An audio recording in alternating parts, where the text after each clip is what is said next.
21 ലക്ഷത്തോളം സന്തുഷ്ടരായ ഉപഭോക്താക്കളും 2 ലക്ഷത്തോളം തിമിര ശസ്ത്രക്രിയകളും പൂർത്തിയാക്കിയ മലബാറിലെ ഏക കണ്ണാശുപത്രി Al Salama eye hospital, hospital road, Perinthalmanna. നമുക്കെല്ലാവർക്കും ഈ സമരത്തിന് മുസ്ലിം ലീഗ് ഉയർത്തുന്ന മുദ്രാവാക്യങ്ങളുടെ പ്രസക്തിയും പ്രാധാന്യവും അറിയാം. 30 വർഷക്കാലമാണ് ഇവിടെ ഈ മുനിസിപ്പാലിറ്റി നിലവിൽ വന്നതിന് ശേഷം ഇടതുപക്ഷം തുടർച്ചയായി ഭരിക്കുന്നത്. ഇതുപോലെ തുടർച്ചയായി ഭരിച്ച ഒരു സംസ്ഥാനമുണ്ടായിരുന്നു. ആ സംസ്ഥാനത്തിൻ്റെ പേര് പശ്ചിമ ബംഗാൾ എന്നായിരുന്നു.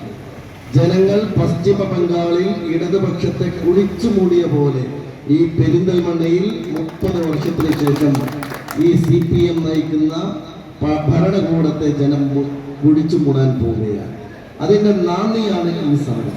ഞങ്ങൾ തീർച്ചയായും ജനങ്ങളോട് പറയുന്നത് ജനങ്ങൾ അനുഭവിക്കുന്ന പ്രശ്നമാണ്. ഇവിടെ നമുക്ക് എല്ലാവർക്കും അറിയാം, ഒരുപക്ഷെ കേരളത്തിൽ 150 കോടി രൂപയോളം വാർഷികമായി ഓൺ ഫണ്ട് ഉള്ള ഒരു മുനിസിപ്പാലിറ്റി, ഇത്രയേറെ വരുമാനമുള്ള ഒരു മുനിസിപ്പാലിറ്റി, ഇത്രയേറെ ബിൽഡിങ്ങുകൾ പൊങ്ങിക്കൊണ്ടിരിക്കുന്ന ഒരു മുനിസിപ്പാലിറ്റി, ഇത്രയേറെ ടാക്സ് റെമിറ്റൻസ് ഉള്ള ഒരു മുനിസിപ്പാലിറ്റി, എന്നാൽ ആ മുനിസിപ്പാലിറ്റി ഒരുക്കിയ ഒരു ഫ്ലാറ്റിനകത്ത് നിന്ന് ഒഴുകി വരുന്ന കക്കൂസ് മാലിന്യം പോലും കുഴിച്ചുമൂടാൻ കഴിയുന്നില്ല എന്ന് പറയുമ്പോൾ ഈ മുനിസിപ്പാലിറ്റിയെ അല്ലേ കുഴിച്ചുമൂടേണ്ടത്? ഇതെന്തൊരു മുനിസിപ്പാലിറ്റിയാണ്? ഇവർക്ക് എന്താണ് ഇവർ മുന്നോട്ട് വെക്കുന്ന കാര്യം? ജനങ്ങൾ അനുഭവിക്കുന്ന ബുദ്ധിമുട്ടിന് എന്തെങ്കിലും ഒരു പരിഹാരം ഉണ്ടാകുന്നത്? ജൂബിലി റോഡ് നമുക്ക് എല്ലാവർക്കും അറിയാം. ആ ജൂബിലി റോഡിന്റെ പിറകിലെ അഴിമതി കഥകളെ കുറിച്ച് ഞാനിവിടെ പറയുന്നില്ല.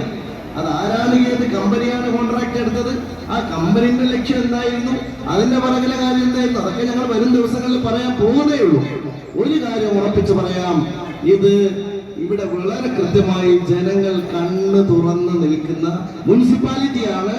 ഇത് ഞങ്ങൾ തിരിച്ചു പിടിക്കാൻ പോകുന്ന മുനിസിപ്പാലിറ്റിയാണ്.